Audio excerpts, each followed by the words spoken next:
ಮುಂದಿನ CM DK ಶಿವಕುಮಾರ್ಗೆ ಜೈ. ಮುಂದಿನ CM Satish ಜಾರಕಿಹೊಳಿಗೆ ಜೈ. ಮುಂದಿನ ಸಿಎಂ ಪರಮೇಶ್ವರ್ಗೆ ಜೈ. 5 ವರ್ಷ ಸಿಎಂ ಆಗಿ ಮುಂದುವರಿಯಲಿರುವ ನಮ್ಮ ಸಿದ್ದರಾಮಯ್ಯ ಸಾಹೇಬರಿಗೆ ಜೈ. ಹೇ ರಾಮ್, ನೋಡಿ ಅಂಬೇಡ್ಕರ್ ಜಿ, ಇವರ ಸ್ವಾರ್ಥ ಸಾಧನೆಗಾಗಿ ನಮ್ಮ ಹೆಸರಲ್ಲಿ ಸಮಾವೇಶ ಮಾಡ್ತಿದ್ದಾರೆ. ಅಯ್ಯೋ, ಇವರದ್ದು ಒಂದೊಂದಲ್ಲ ಬಾಬು. ನೀವಿಲ್ಲಿಗೆ ಬಂದ ಮೇಲೆ ನನಗೆ ಭಾರತದಲ್ಲಿ ಚಿತ್ರಹಿಂಸೆ ಕೊಟ್ಟರು ಈ ಕಾಂಗ್ರೆಸ್ನವರು. ಹೌದಾ? ಏನ್ ಮಾಡಿದ್ರು? 1952 ಎಲೆಕ್ಷನ್ ಅಲ್ಲಿ ನನ್ನ ಜೊತೆಗಿದ್ದವನ್ನೇ ನನ್ನ ವಿರುದ್ಧ ನಿಲ್ಲಿಸಿ ನನ್ನನ್ನ ಚುನಾವಣೆಯಲ್ಲಿ ಸೋಲಿಸಿದ್ರು. ಹೌದಾ? ನಿಮ್ಮಂತಹ ಮೇಧಾವಿಗಳು ಅವರಿಗೆ ಚುನಾಯಿತ ಸದಸ್ಯರಾಗೋದು ಇಷ್ಟ ಇರಲಿಲ್ವಾ? ಹೌದು ಬಾಬು, ನಮ್ಮಂತವರು ಚುನಾವಣೆಯಲ್ಲಿ ಗೆಲ್ಲಬಾರದು ಅಂತಾನೆ ಸ್ವತಃ ನೆಹರು ಅವರೇ ನನ್ನ ವಿರುದ್ಧ ಕ್ಯಾನ್ವಾಸ್ ಮಾಡಿದ್ರು. ಛೆ, ಎಂತ ಅನ್ಯಾಯ!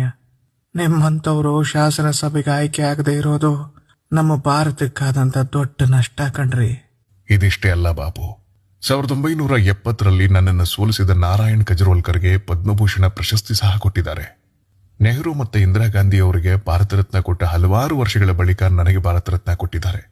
ಅದು ಇವರಲ್ಲ, ಬೇರೆ ಸರ್ಕಾರದವರು. ಅಯ್ಯಯ್ಯೋ, ನಿಜವಾದ ಭಾರತ ರತ್ನ ನೀವು. ಮೊದಲು ನಿಮಗೆ ಕೊಡಬೇಕಿತ್ತು. ಎಂತ ಅನ್ಯಾಯ! ಬಿಜೆಪಿ ಪ್ರೋಗ್ರಾಮ್ ಅನ್ಕೊಂಡಿದ್ದೀರಾ? ಕಾಂಗ್ರೆಸ್ ಗೌರ್ಮೆಂಟ್ ಇರೋದು ಇದು. ಬಿಜೆಪಿ ಗುಣಗಾನ ಮಾಡೋದು ಬಾಯಿ ಮುಚ್ಚಬೇಕಿಲ್ಲ. Are you making it's BJP program?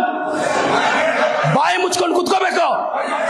Siddaramaiah ಸರ್ಕಾರ ಇರೋದು ಸ್ಟೇಟ್ ಅಲ್ಲಿ, ಸರ್. ನಿಮ್ಮ ಅಪ್ಪನ ಸರ್ಕಾರ ಅಲ್ಲ ಸರ್. ದಯವಿಟ್ಟು ಸರ್, ಪ್ಲೀಸ್ ಸರ್, ಕರ್ನಾಟಕ ಸರ್ಕಾರದ ಕಾರ್ಯಕ್ರಮ ಇದು. ಇದು ಸಿದ್ದರಾಮಯ್ಯ ಪ್ರೋಗ್ರಾಮ್ ಸರ್. ನಿಮ್ಮ ಅಪ್ಪನ ಪ್ರೋಗ್ರಾಮ್ ಅಲ್ಲ. ಕುತ್ಕೋಬೇಕು ಸುಮ್ನೆ. ಸಿದ್ದರಾಮಯ್ಯ ಸರ್ಕಾರ ನಡೀತಾ ಇರೋದಿಲ್ಲಿ. Get lost. ಸುಮ್ನೆ ರೀ.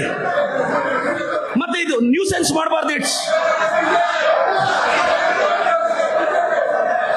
ನಾನದು ಮಾತಾಡ್ತೀನಿ. ಎಸ್, ಇವರೆಲ್ಲ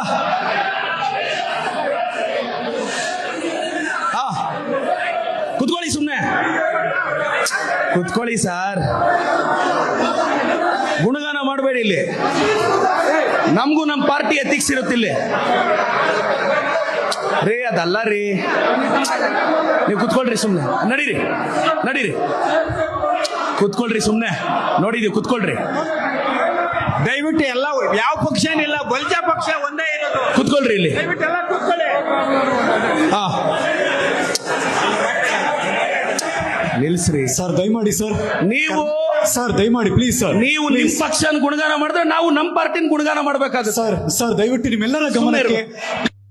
ನೀವು ದೇಶಿನ ದೇಶಿ ನೀನೇ ಗೆಲ್ ಕೂತಿದ್ಯಾ? ಸ್ವಾಮೀಜಿಗಳ ಪಕ್ಕದಲ್ಲೇ ಕೂತ್ಕೊಂಡು